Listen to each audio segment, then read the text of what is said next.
Friends, बहुत सारे बच्चों का मेरे पास कॉल आता है और वो कहता है कि सर कैसे पढ़ाई करें सर, हमने तो शुरू से अभी तक 12th का क्लास नहीं किया है सर, किस प्रकार से हम पढ़ाई करें।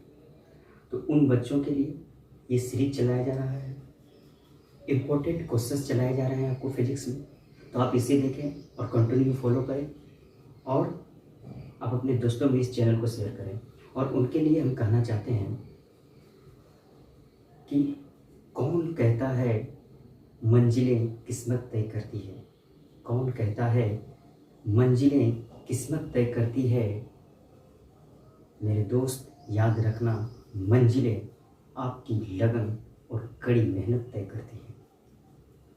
ए मेरे दोस्त, जहाँ तक आपको रास्ता दिखाई दे, ए मेरे दोस्त, जहाँ तक रास्ता आपको दिखाई दे वहाँ तक जाने का कोशिश ज़रूर करना, और जब आप वहाँ पहुँचोगे तो उससे भी आगे देख पाओगे।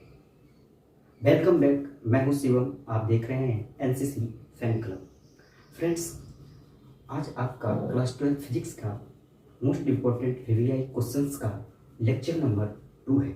हमने फर्स्ट में आपको 5 क्वेश्चंस को कवर किया था। आज आपको प्रश्न नंबर 6 है। हम लोग 6 से शुरू करते हैं, ठीक है। तो प्रश्न नंबर 6 है आपके स्क्रीन पर, विद्युत द्विध्रुव किसे कहते हैं? विद्युत द्विध्रुव किसे कहते हैं? तो इसका जवाब है एवं विपरीत प्रकृति के आवेशों के बीच की दूरी 2L हो तो इस व्यवस्था को विद्युत द्विध्रुव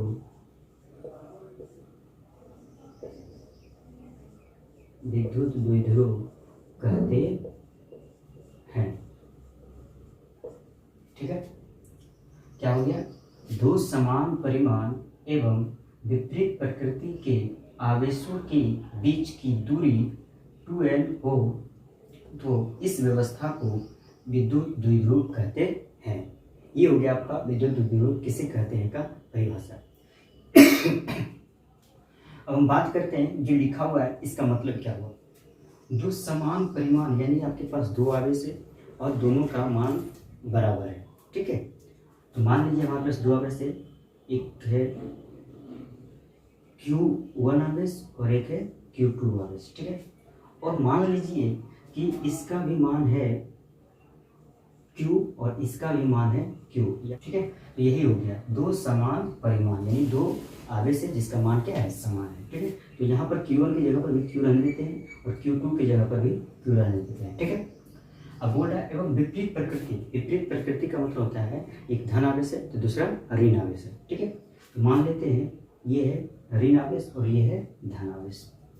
बोल रहा है कि आवेशों के बीच की दूरी 2L, तो इसके बीच की दूरी कितना हो, 2L हो, ठीक है। तो इसी व्यवस्था को हम लोग कहते हैं विद्युत द्विध्रुव। यानी क्या हो गया, दो समान परिमाण एवं विपरीत प्रकृति के आवेशों के बीच की दूरी 2L हो तो इस व्यवस्था को विद्युत द्विध्रुव कहते हैं, ठीक है। अब चलिए यहाँ से एक ऑब्जेक्टिव पूछा जाता है। क्या पूछा जाता है इसको समझ लीजिए। अगर यदि आपका ये हो जाए विद्युत द्विध्रुव, मान लीजिए -Q आवेश A बिंदु पर है और +Q आवेश B बिंदु पर है और वो है इस AB का मध्य बिंदु, तो A से O तक कितना हो जाएगा दूरी, L हो जाएगा। और O से B तक का दूरी कितना हो जाएगा, L हो जाएगा। और AB का दूरी टोटल पूछे तो ये कितना हो जाएगा, L + L 2L के बराबर। तो जो 2L है इसे कहते हैं हम लोग विद्युत द्विध्रुव की लंबाई। क्या कहते हैं, विद्युत द्विध्रुव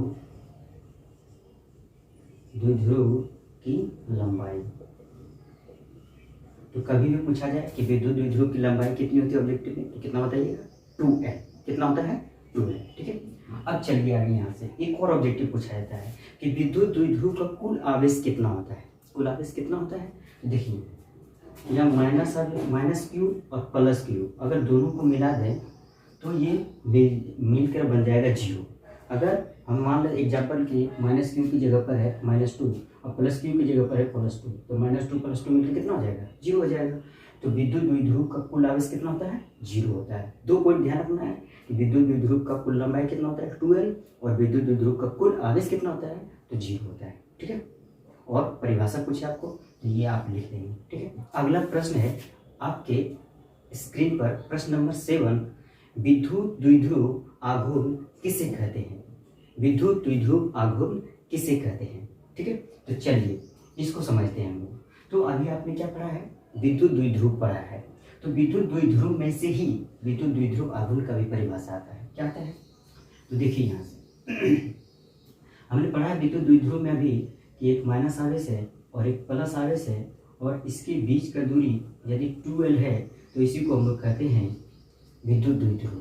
ठीक है, और इस 2L को कहते हैं विद्युत द्विध्रुव की लंबाई।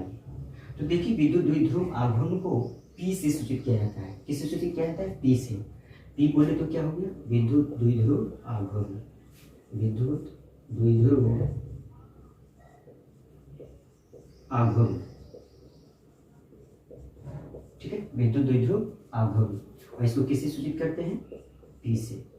तो P बराबर क्या आता है, जो यहाँ पर दो आवेश है -Q और +Q, तो इन दोनों आवेशों में से किसी एक आवेश का परिमाण। ठीक है, तो एक आवेश का परिमाण लेंगे, चाहे आप Q ले लो, -Q का ले लो और +Q का ले लो। तो परिमाण में केवल हम लोग मान लेंगे इसका परिमाण कितना है। अगर मान लो Q की जगह पर 2 रहता और इस Q की जगह पर भी 2 रहता, प्लस और माइनस को छोड़ दो, प्लस माइनस केवल ये क्या बता रहा है हमारा कि एक धन आवेश है और एक ऋण आवेश है। अगर धन आवेश और ऋण आवेश को छोड़ दो यहाँ पर, तो यहाँ पर भी क्या मिलेगा आपको 2 और यहाँ पर भी क्या मिलेगा 2। ठीक है, तो बोला जाता है दोनों आवेशों में से किसी एक आवेश का परिमाण, तो दोनों आवेशों में से किसी एक आवेश का परिमाण लेंगे क्या आएगा, Q आएगा। और गुना में विद्युत द्विध्रुव की लंबाई, तो विद्युत द्विध्रुव की लंबाई क्या है, 2L है। तो इसी के गुणनफल को हम लोग कहते हैं विद्युत द्विध्रुव आघूर्ण। क्या कहते हैं, विद्युत द्विध्रुव आघूर्ण। ठीक है, तो समझिए यहाँ से क्या परिभाषा बनकर आया है आपका। तो हम बोलेंगे यहाँ पर कि विद्युत द्विध्रुव परिभाषा समझ लीजिए क्या आएगा बोल के। ठीक है ये क्या है, आवेश का परिमाण, और ये क्या है, विद्युत द्विध्रुव की लंबाई। तो बोलते हैं विद्युत द्विध्रुव आघूर्ण का परिभाषा कि विद्युत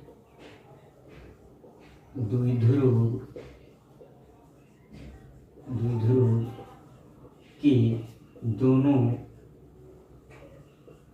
आवेशों में से किसी एक आवेश का परिमाण और विद्युत द्विध्रुव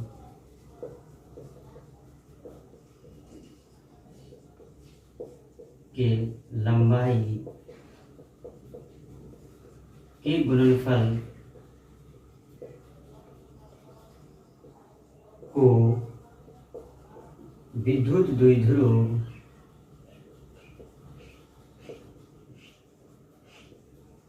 आघूर्ण कहते हैं। और सूत्र बोलेगा तो आप इस तरह से लिख सकते हैं P बराबर Q इंटू 2L। इसको और अच्छा लगने के लिए P बराबर लिख सकते हैं 2QL। ठीक है, तो P बराबर जहां भी लिखा कहीं मिले कुछ 2QL, तो ये क्या हो जाएगा, विद्युत द्विध्रुव आघूर्ण। ठीक है, तो परिभाषा ये हो गया, उसके नीचे फॉर्मूला ये हो गया, इसको आप ऐसे भी लिख सकते हैं। और ये जो विद्युत द्विध्रुव आघूर्ण है ये सदिश राशि होती है। कैसी राशि होती है, सदिश राशि होती है। इसीलिए हम लोग विद्युत द्विध्रुव आघूर्ण को हम ऐसे भी लिख सकते हैं, P के ऊपर एरो और बराबर में 2Q और L के ऊपर एरो।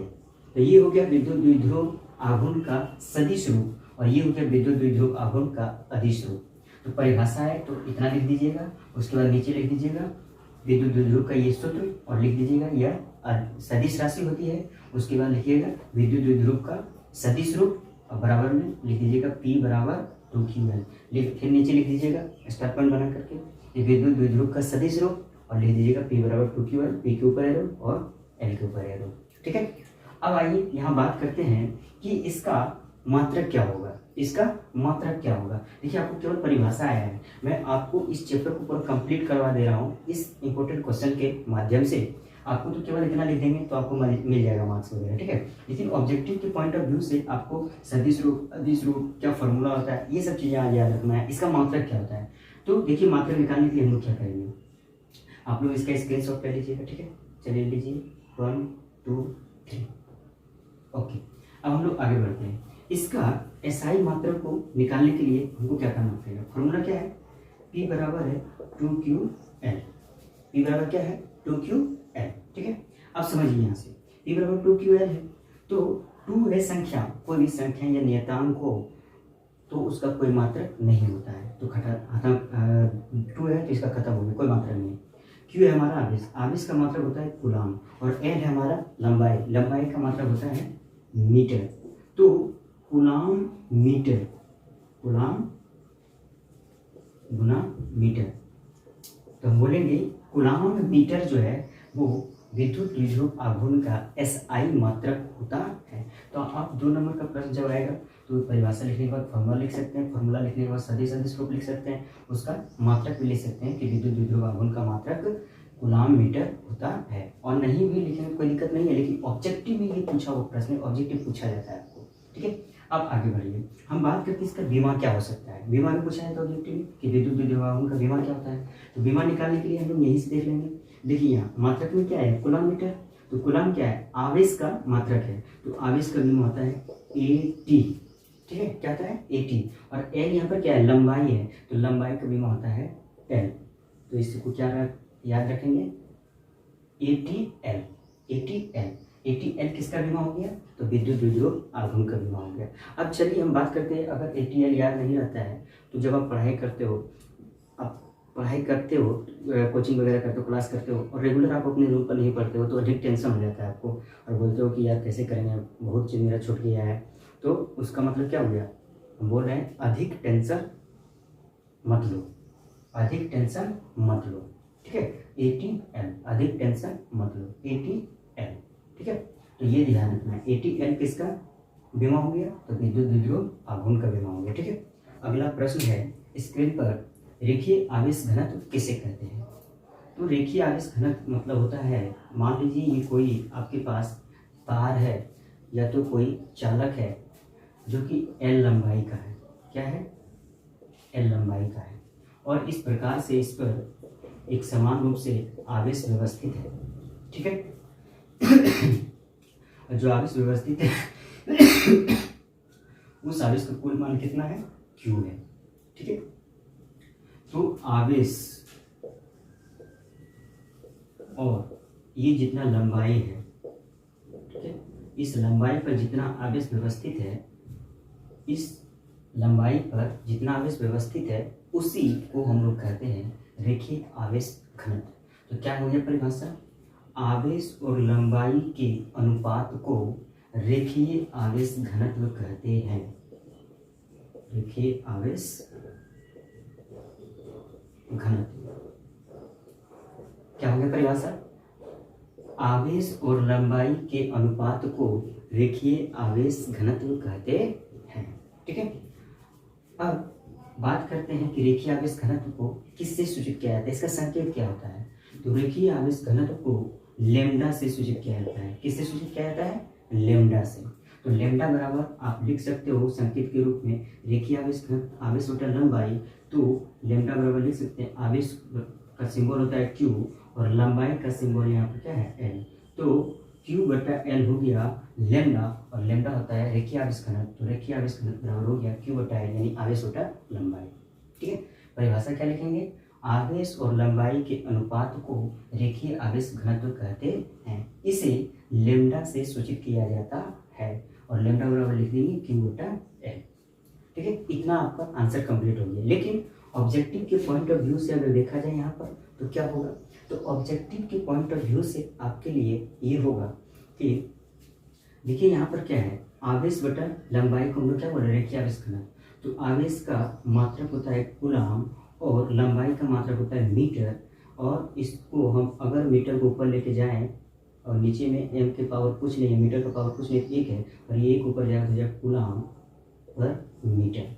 तो कूलाम पर मीटर पूछा जाए किसका एसआई मात्रक होता है, तो आपको बोलना है रेखीय आवेश घनत्व का। तो परिभाषा लिखने के बाद आप इसका मात्रक लिख देंगे, कूलाम पर मीटर होता है।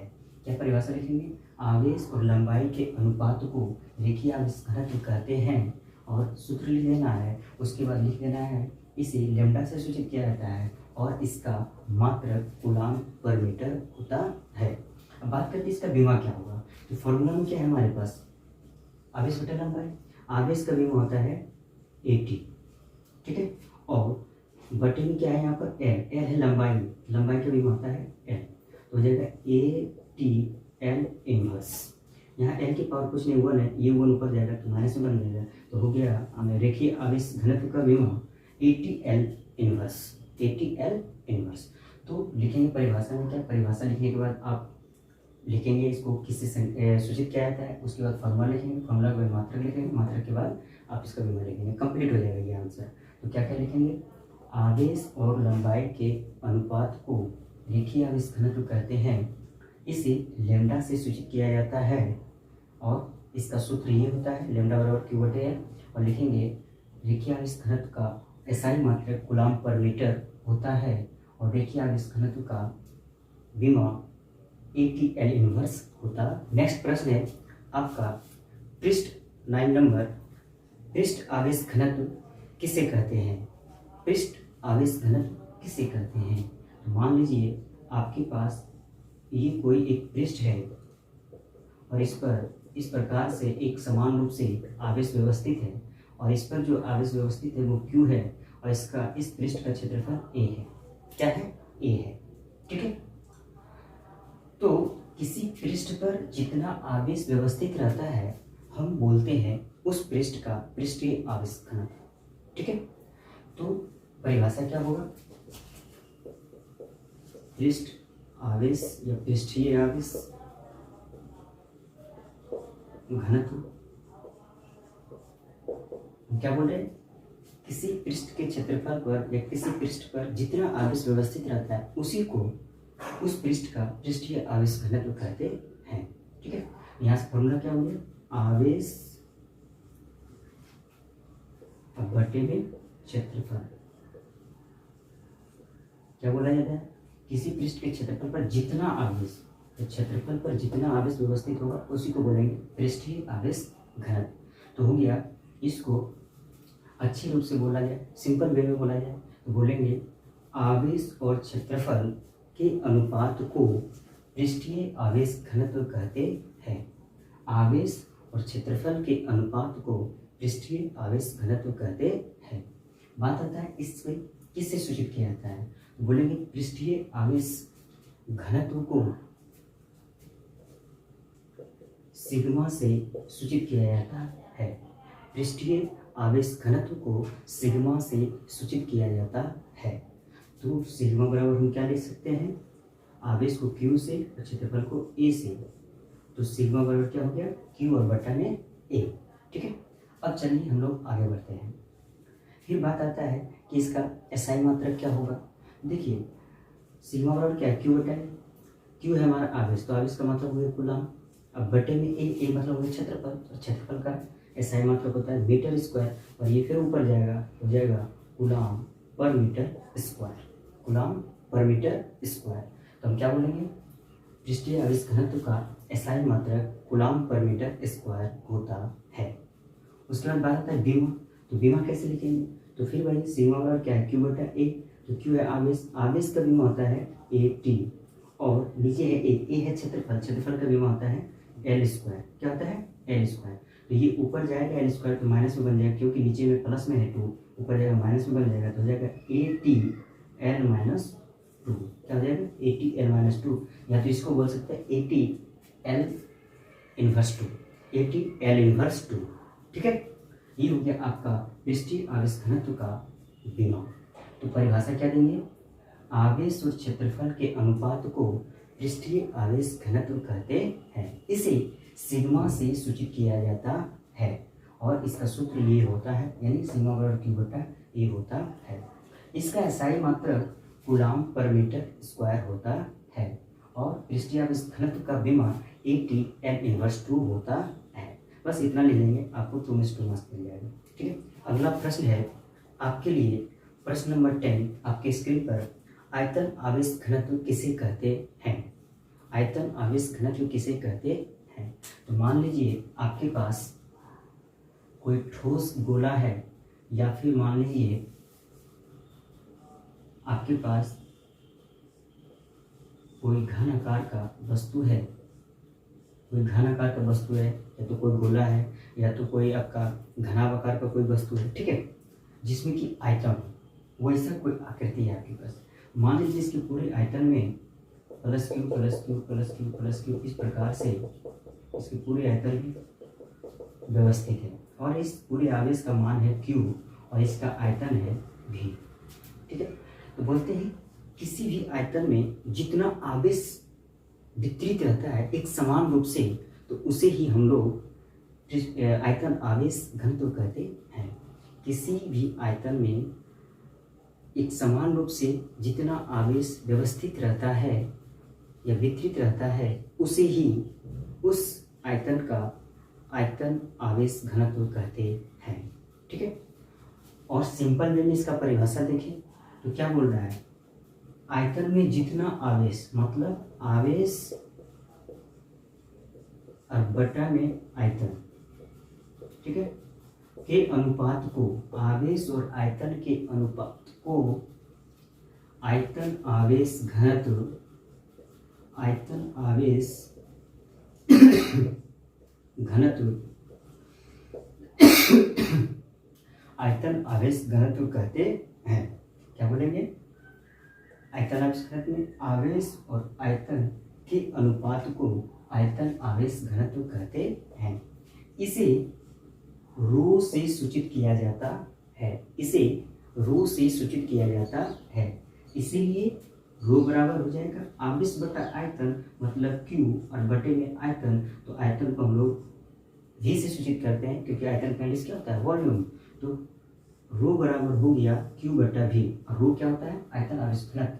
तो आयतन आवेश घनत्व रो बराबर हो गया आवेश यानी क्यू और बटे में आयतन यानी भी, रो बराबर क्यू बटा भी। अब फिर बात वही आता है कि इसका मात्रक क्या होगा, तो समझिए यहाँ से रो बराबर क्या है, क्यू बटा भी। क्यू होता है आवेश, तो आवेश का मात्रक हो गया कूलम। अब बटे में आयतन, तो आयतन का मात्रक हो गया मीटर क्यूब। इसको मीटर क्यूब ऊपर लेके जाएंगे तो हो जाएगा कूलम और पर मीटर क्यूब, कूलम पर मीटर क्यूब। तो यहाँ से क्या बताइएगा कि आयतन आवेश का, आयतन आवेश घनत्व का एसआई मात्रक कूलम पर मीटर क्यूब होता है, कूलम पर मीटर क्यूब होता है।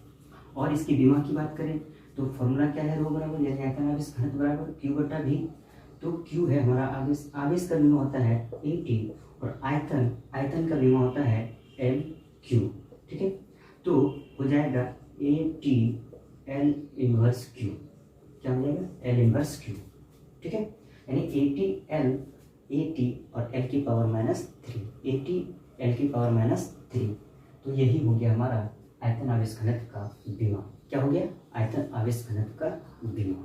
ठीक है, तो आएगा अगर आयतन आवेश घनत्व किसे कहते हैं तो बोलिएगा आवेश और आयतन के अनुपात को आयतन आवेश घनत्व कहते हैं। इसे रो से सूचित किया जाता है, रो बराबर होता है क्यू बटा भी, और आयतन आवेश घनत्व का एसआई मात्रक कूलम पर मीटर क्यूब होता है और आयतन आवेश घनत्व का विमा AT_L−Q होता है। ठीक है, चलिए तो आप इसे नोट डाउन कर लेंगे। तो अगला प्रश्न है प्रश्न नंबर 11, गॉस प्रमेय लिखें। गॉस प्रमेय लिखें, तो समझते हैं ये गॉस प्रमेय क्या होता है। तो गॉस प्रमेय के अनुसार,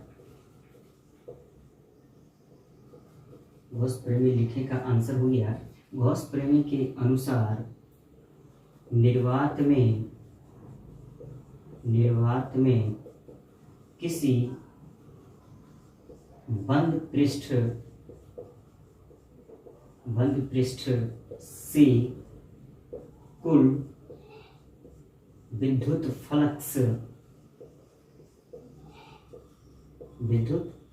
फ्लक्स यानी फाई का मान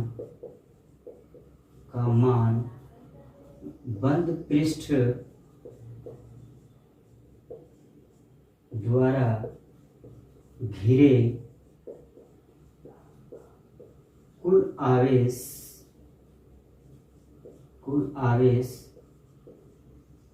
यानी Q का 1/ε0 गुना के बराबर होता है। ठीक है, तो ये हो गया आपका गॉस प्रमेय। तो गॉस प्रमेय आएगा तो आप क्या लिखिएगा, गॉस प्रमेय के अनुसार निर्वात में किसी बंद पृष्ठ से कुल विद्युत फ्लक्स फाई का मान बंद पृष्ठ द्वारा घिरे कुल आवेश Q का 1/ε0 गुना के बराबर होता है। ठीक है, अब समझिए यहाँ से, मान लीजिए कोई आपका एक बंद पृष्ठ है, यानी चारों तरफ से बंद किया हुआ है। ठीक है, और ये रखा हुआ है निर्वात में। कहाँ रखा हुआ है? निर्वात में। कहाँ रखा हुआ है? निर्वात में, यानी यहाँ पर कोई वायु वगैरह कुछ भी नहीं है, एकदम खाली जगह है, वहाँ पर रखा हुआ है। और इस बंद पृष्ठ के द्वारा घिरा हुआ जो कुल आवेश है उसका मान है Q। तो बोल रहा है इस बंद पृष्ठ से कुल विद्युत फ्लक्स यानी फाई बराबर होगा इस बंद पृष्ठ से घिरे कुल आवेश यानी Q का 1/ε0 गुना। का मतलब क्या होता है? गुना। तो फाई बराबर क्या लिखेंगे? Q, और गुना में 1/ε0, तो फाई बराबर हो जाएगा Q और ε0। तो क्या निकल कर आया? गॉस प्रमेय के अनुसार विद्युत फ्लक्स का मान कितना होगा? Q/ε0। Q/ε0। यहाँ से आप लिख सकते हो, परिभाषा लिखने के बाद अतः फाई बराबर क्या हो जाएगा? Q/ε0। ये हो गया आपका गॉस प्रमेय से। ठीक है, गॉस प्रमेय से विद्युत फ्लक्स का मान कितना होगा? Q/ε0। ये ऑब्जेक्टिव में पूछा गया, बार बार पूछा जाता है, ध्यान रखना है। ठीक है, अब चलिए बात करते हैं, जो यहाँ पर बंद पृष्ठ की बात हो रही है इसमें, तो बंद पृष्ठ किसी भी प्रकार का हो सकता है। बंद पृष्ठ आपका ऐसा भी हो सकता है, बंद पृष्ठ अमीबा की तरह भी हो सकता है, बंद पृष्ठ आपका ऐसा भी हो सकता है, बंद पृष्ठ आपका इस प्रकार से, मतलब किसी भी प्रकार से बंद पृष्ठ, उससे यहाँ पर कोई मतलब नहीं है। लेकिन चारों तरफ से क्या होना चाहिए? घिरा हुआ होना चाहिए, बंद होना चाहिए। ठीक है, चलिए, तो आपसे जब भी पूछा जाएगा आपको कि गॉस प्रमेय के अनुसार विद्युत फ्लक्स का मान कितना होता है, तो आप क्या बताइएगा? विद्युत फ्लक्स का मान होता है Q और बटा में ε0। अब आपके दिमाग में आने ये ε0 क्या होता है? तो ε0 होता है, आप लिख सकते हो, इसके नीचे लिखिएगा जहाँ। क्या लिखिएगा? जहाँ। मेरे पास जगह नहीं है नीचे, इसलिए ऊपर करके लिख दे रहा हूँ जहाँ। इस फॉर्मूला के नीचे लिखिएगा जहाँ और डैश दीजिएगा, लिखिएगा ε0 वायु या निर्वात की विद्युतशीलता।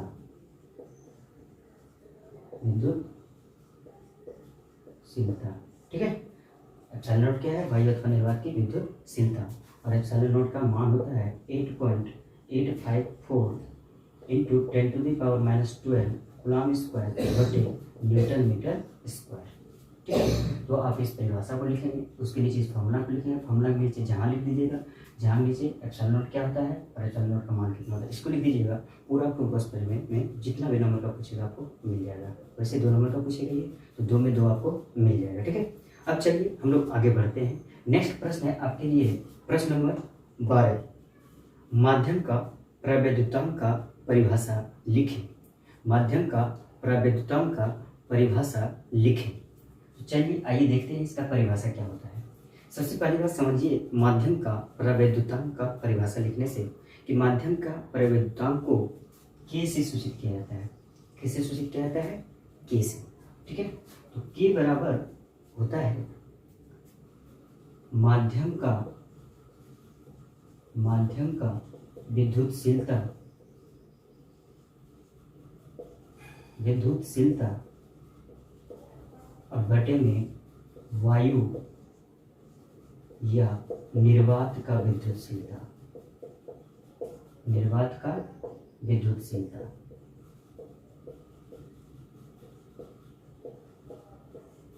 और के बराबर यहाँ लिख सकते हैं माध्यम का विद्युतशीलता को एप्सिलॉन से और वायु या निर्वात की विद्युतशीलता को एप्सिलॉन नॉट से सूचित किया जाता है। ठीक है, तो परिभाषा क्या देंगे माध्यम का परावैद्युतांक का? बोलेंगे माध्यम की विद्युतशीलता और वायु अथवा निर्वात की विद्युतशीलता के अनुपात को माध्यम का परावैद्युतांक कहा जाता है। ठीक है, इसलिए आप के बराबर लिख सकते हैं माध्यम के परावैद्युतांक के फॉर्मूला के अनुसार कि के बराबर होगा एप्सिलॉन बटे एप्सिलॉन नॉट, जहाँ एप्सिलॉन क्या है तो माध्यम का विद्युतशीलता और वायु और एप्सिलॉन नॉट क्या है वायु या निर्वात का विद्युतशीलता। तो के बराबर क्या हो गया एप्सिलॉन बटे एप्सिलॉन नॉट। ठीक है, यहाँ से बात आती है कि इसकी मात्रा क्या होगी।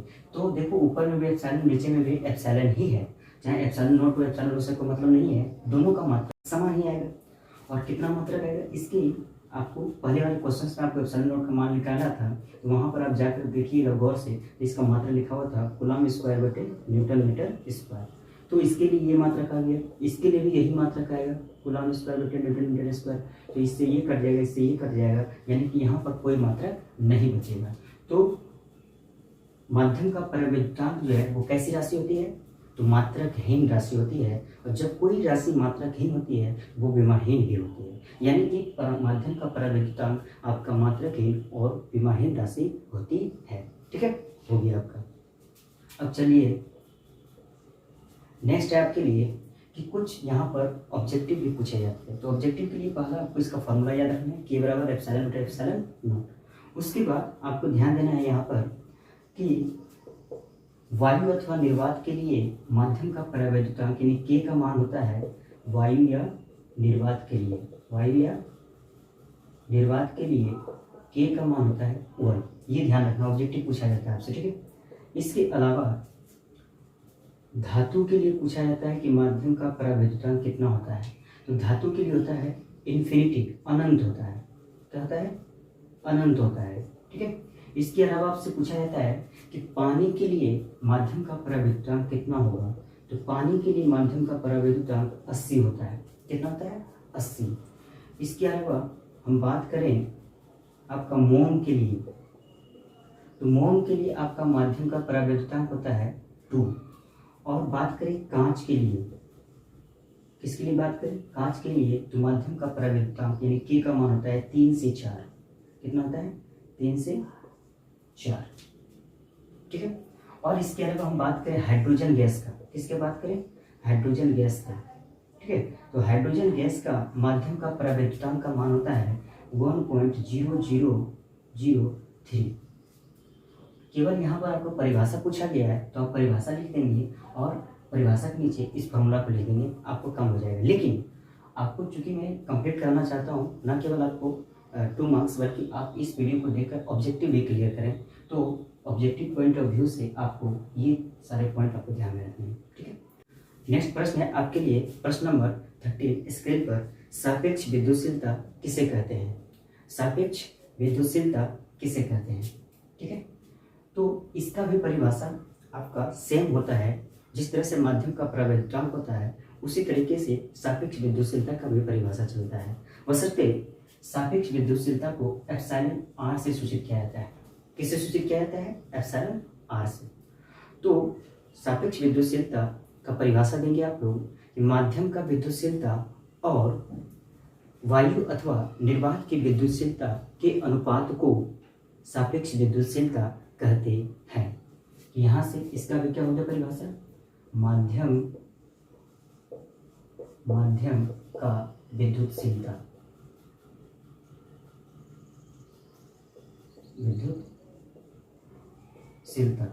और बटे वायु या निर्वात की विद्युतशीलता।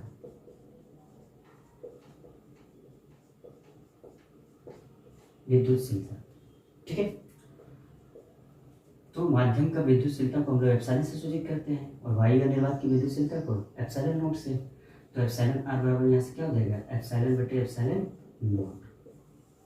ठीक है, तो क्या बोलेंगे, माध्यम का विद्युतशीलता और वायु या निर्वात की विद्युतशीलता के अनुपात को सापेक्ष विद्युतशीलता कहा जाता है और सापेक्ष विद्युतशीलता को एप्सिलॉन आर से सूचित किया जाता है, इसीलिए एप्सिलॉन आर बराबर होगा एप्सिलॉन बटे एप्सिलॉन नॉट। बात करते हैं यहाँ पर इसका मात्रक क्या होगा, तो देखो ऊपर में एप्सिलॉन नीचे में एप्सिलॉन नॉट, दोनों जगह एप्सिलॉन एप्सिलॉन का बात हो रहा है, तो दोनों का मात्रक आपस में कट जाएगा, कोई मात्रा नहीं बचेगा। तो सापेक्ष विद्युतशीलता भी आपका मात्रकहीन और विमाहीन राशि होती है। तो परिभाषा आएगा तो क्या लिखेंगे, माध्यम की विद्युतशीलता और वायु या निर्वात की विद्युतशीलता के अनुपात को सापेक्ष विद्युतशीलता कहते हैं, इसे एप्सिलॉन आर से सूचित किया जाता है और यह मात्रकहीन और विमाहीन राशि होती है और एप्सिलॉन आर बराबर हो जाएगा एप्सिलॉन बटे एप्सिलॉन नॉट। तो चलिए दोस्तों, यहाँ तक आज का क्लास। इसके बाद हम लोग मिलेंगे नेक्स्ट वीडियो में कुछ इसी तरीके से इम्पोर्टेंट सीरीज के साथ। तो अगला आपका सीरीज होने वाला है सेकेंड चैप्टर से विद्युत विभव एवं धारिता से।